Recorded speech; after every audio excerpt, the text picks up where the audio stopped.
mencetak gol melalui titik penalti yang dieksekusi oleh Robert Lewandowski. FC Hollywood mendapatkan gol kedua di menit 73. Choupo-Moting yang menggantikan Lewy sukses mencatatkan namanya di papan skor. Lazio hanya berhasil menciptakan gol konsolasi lewat sundulan Marco Porolo di menit 82. Dengan kekalahan Lazio, Italia kehilangan seluruh wakilnya di 2015-2016. Di Stadion Stamford Bridge, Chelsea unggul 1-0 melalui Hakim Ziyech setelah menerima umpan Timo Werner di menit 34. Pemain pengganti Emerson Palmieri makin membenamkan Atletico Madrid dengan tendangan kerasnya. Menang 2-0, Thomas Tuchel loloskan Chelsea ke babak perempat final Liga Champions untuk pertama kalinya sejak musim 2014. Tuchel juga sukses mencatatkan rekor baru membawa The Blues tak terkalahkan dalam 13 pertandingan di semua kompetisi. Di pertandingan lain, Real Madrid yang hanya butuh hasil seri untuk lolos, unggul lebih dulu di menit 34. Kesalahan kiper Atalanta berhasil dikonversi menjadi gol lewat kerjasama Modric dan Benzema. Gol ini adalah golnya yang ke-70 di ajang Liga Champions. Atalanta kembali menelan pil pahit. Los Blancos mendapat penalti setelah Vinicius Junior dijatuhkan Rafael Toloi. Sergio Ramos berhasil mengeksekusi dengan sempurna sekaligus menjadikannya back dengan torehan gol terbanyak. Atalanta memperkecil ketinggalan lewat tendangan bebas Muriel yang gagal di tepi skor tua. Namun, 1 menit kemudian, Asensio berhasil memperlebar kemenangan El Real. Los Blancos lolos dengan agregat 4-1.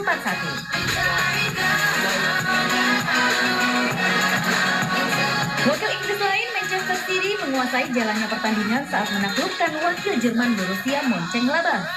City unggul di menit 12 lewat sepakan kaki kiri sang kapten Kevin De Bruyne. Tidak butuh waktu lama, The Citizens mencetak gol kedua dari kerjasama Foden dan Gundogan. Dengan gol ini, Gundogan menjadi pencetak gol terbanyak Manchester City. Menang tanpa kebobolan juga membuat tim biru langit menjadi tim ketiga yang berhasil mencetak 7 clean sheet di sepanjang sejarah Liga Champions.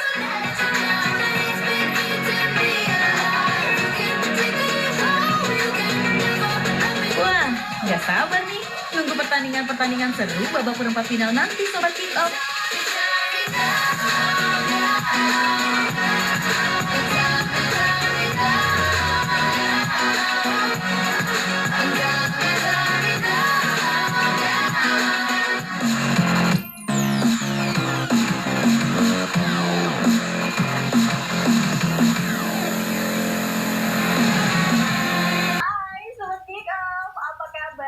Kita berjumpa dengan saya Farah Fan dalam program olahraga paling mendang Kick Out. Nah, selain info dari Liga Champions dan juga Eropa tadi, malam ini kita akan mengupas sejarah dan juga teknik Rabona dalam sepak bola. Mau tahu? Inilah dia Kick Out selengkapnya untuk Anda.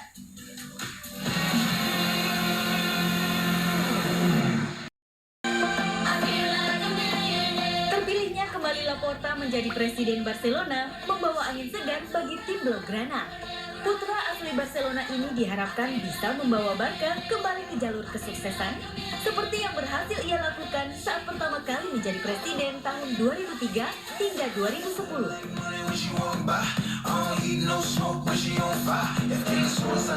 Dalam beberapa tahun terakhir, fans Barca kecewa melihat ketidakkonsistenan penampilan tim.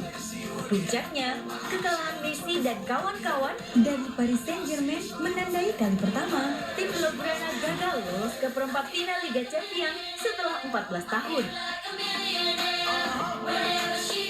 Revolusi besar akan dilakukan presiden yang berprofesi sebagai pengacara itu guna membangun kembali kejayaan tim Katalan baik di La Liga maupun Eropa. Misi pertama Laporta adalah mempertahankan Lionel Messi. La Pulga yang habis kontraknya akhir musim ini enggan memperpanjang kontrak karena kesal selalu dituduh menjadi penyebab melempemnya penampilan Barca. Bocornya kontrak La Pulga ke publik beberapa waktu lalu juga disinyalir memperkeruh hubungan Messi dengan klub. Fácil estará bé. Nosaltres intentarem tot. And we're gonna try, of course, to convince him to stay here because he's the best player in history. And sorry for this reference, but I love you and Barça t'estima molt. Barca also loves you. fundamental tim, pencetak gol terbanyak sepanjang masa Barca ini diharapkan bisa membantu pemain muda untuk mengembangkan kemampuannya. Khususnya untuk Ansu Fati yang musim ini tampil cemerlang dengan mencetak 5 gol dan 4 assist dalam 10 penampilan. Meskipun saat ini dalam proses penyembuhan, dengan potensinya serta dibimbing langsung oleh Messi, Ansu Fati digadang-gadang akan menjadi suksesor La Pulga di Blaugrana. Misi terpenting Laporta lainnya adalah menyuntikkan tenaga baru di komposisi tim. Beberapa nama besar diisukan akan mendarat di Camp Nou. Eric Garcia dan David Alaba disiapkan menambal keroposnya lini belakang Barca. Kedatangan dua pemain ini bisa menggantikan Lenglet dan Umtiti yang bermain inkonsisten musim ini. Alaba juga bisa membantu Pique membentuk bek-bek muda Barca seperti Araujo dan Mingueza. Untuk lini tengah, Laporta berencana mendatangkan Wijnaldum dari Liverpool. Wijnaldum disiapkan menggantikan Pjanic yang lebih banyak menghuni bangku cadangan. Dengan pengalamannya, Wijnaldum bersama Frenkie de Jong dan Sergio Busquets bisa membuat lini tengah Barca kembali tangguh. Nama-nama menarik muncul untuk mengisi lini depan Barca. Ada Kun Aguero dari Manchester City, Memphis Depay dari Lyon, dan komoditi terpanas musim ini, Erling Haaland. Kurang produktifnya Griezmann dan sering cederanya Dembele mengharuskan Blaugrana mencari penyerang haus gol mendampingi Messi. Kecuali Haaland, Barcelona bisa mendapatkan semua pemain incarannya dengan gratis karena habis kontraknya musim ini. Sedangkan untuk mendatangkan mesin gol Dortmund, tim Katalan harus menyiapkan dana 100 juta euro. Ditambah pemain-pemain muda orbitan Koeman, kira-kira bakal sekeren apa ya Barcelona era Laporta ini sobat kick-off?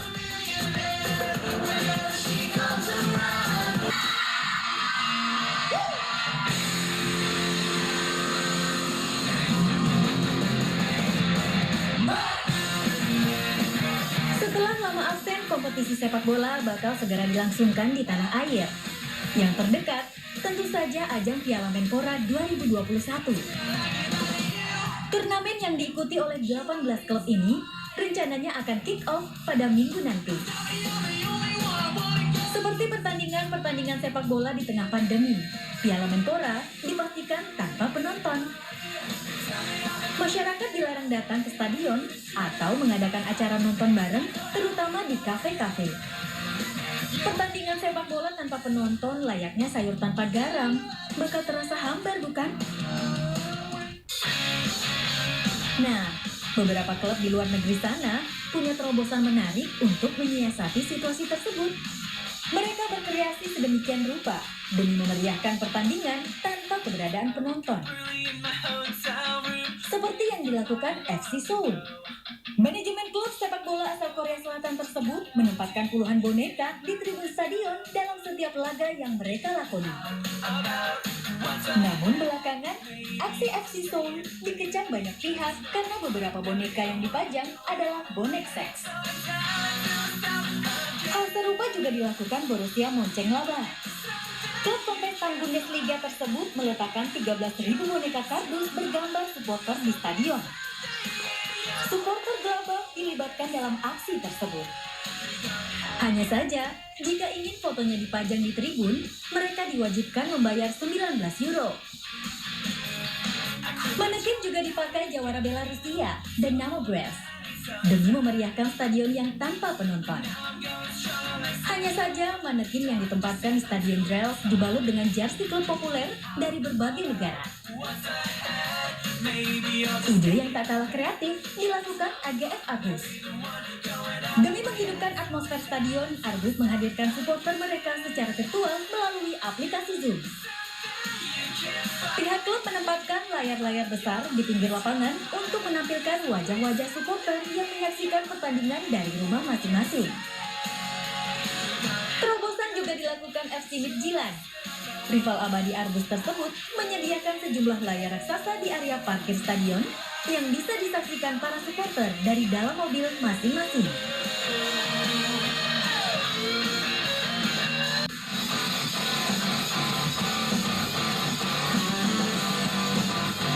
Eric Lamela mencetak gol indah saat Tottenham Hotspur menghadapi Arsenal dalam lanjutan Liga Inggris Minggu malam.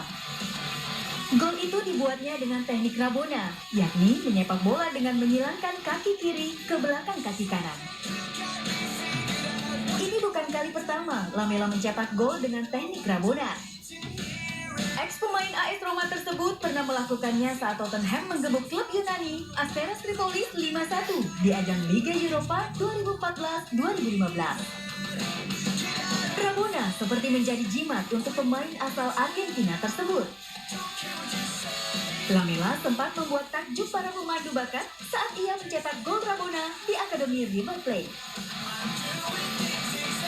Rabona memang istimewa. Tidak semua pesepak bola bisa melakukannya. Saat harus menyepak bola dengan kaki yang disilangkan ke belakang kaki tumpuan, teknik ini jelas tidak mudah. Bisa-bisa malah cedera orang yang melakukannya. Lihat saja Cristiano Ronaldo. Ia beberapa kali gagal saat berusaha mencetak gol dengan teknik tersebut. Tidak hanya dipakai untuk mencetak gol, Rabona juga dilakukan untuk mengecoh pemain lawan atau sekedar gaya-gayaan. Tendangan Rabona pertama kali dipopulerkan oleh Giovanni Rakotenni pada tahun 1970. Kala itu, tendangan yang dia buat disebut crossing kick. Tapi, dilaporkan tendangan itu sudah dibuat sejak tahun 1948. Dalam laga antara Estudiantes kontra Rosario Central. Punggawa Estudiantes Ricardo Infante mencetak gol dari jarak 31 meter dengan gaya pertandingan majalah-majalah Argentina menamakannya dengan Rabona. Rabona sendiri diambil dari kata Hesterse la Rabona yang berarti bolos sekolah tanpa izin orang tua. Kata si bocah yang membolos merupakan penekanan kalau Infante menendang bola dengan kaki terlemahnya.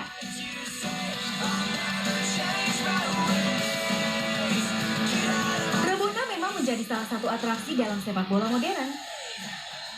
Aksi tersebut sebagai bagian unjuk kebolehan atau untuk mengecoh pemain lawan. Bahkan teknik tersebut diajarkan di sekolah-sekolah sepak bola dan dimainkan di taman-taman bermain di seluruh dunia. Pesepak bola sepertinya belum dianggap jago jika belum melakukan trik Rabona. Setuju nggak sobat kick off?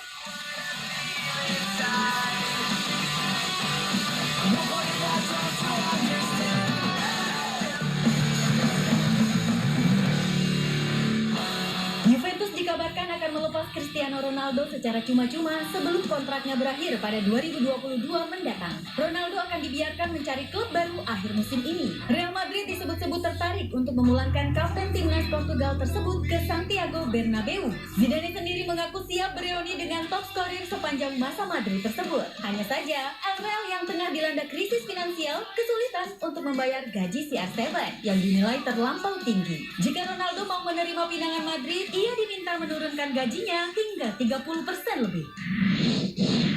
MU sendiri dikabarkan bersiap melepas beberapa pemainnya, seperti Jesse Lingard, Diogo Dalot, Juan Mata, dan Phil Jones. Lingard yang tengah dipinjamkan ke West Ham United dibanderol sebesar 399 miliar rupiah, dan Dalot yang kini bermain untuk AC Milan ditawarkan 359 miliar rupiah. Sementara Jones dan Mata nilai totalnya ditaksir mencapai 299 miliar rupiah. Selain itu, Setan Merah juga berniat meminjamkan Donny van de Beek ke klub lain. Pemain asal Belanda itu sendiri dikabarkan ingin hengkang demi menyelamatkan karirnya. MU akan menggunakan uang hasil penjualan para pemainnya tersebut untuk membeli Erling Haaland dari Borussia Dortmund, Pedro Gonçalves dari Sporting, dan penggawa Sevilla, Jules Koundé. Khusus untuk Haaland, United harus bersaing dengan Chelsea, Manchester City, dan juga Madrid.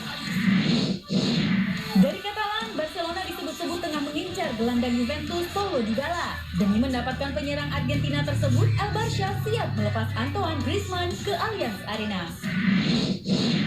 Zlatan Ibrahimovic akhirnya kembali ke timnas Swedia. Ini merupakan pemanggilan pertama sang bomber setelah istirahat dari timnas nyaris 5 tahun lamanya. Ibrahimovic terakhir kali bermain untuk timnas Swedia pada Euro 2016. Setelahnya, pemain 39 tahun tersebut memutuskan pensiun dari kancah internasional dengan catatan 116 cap dan 62 gol.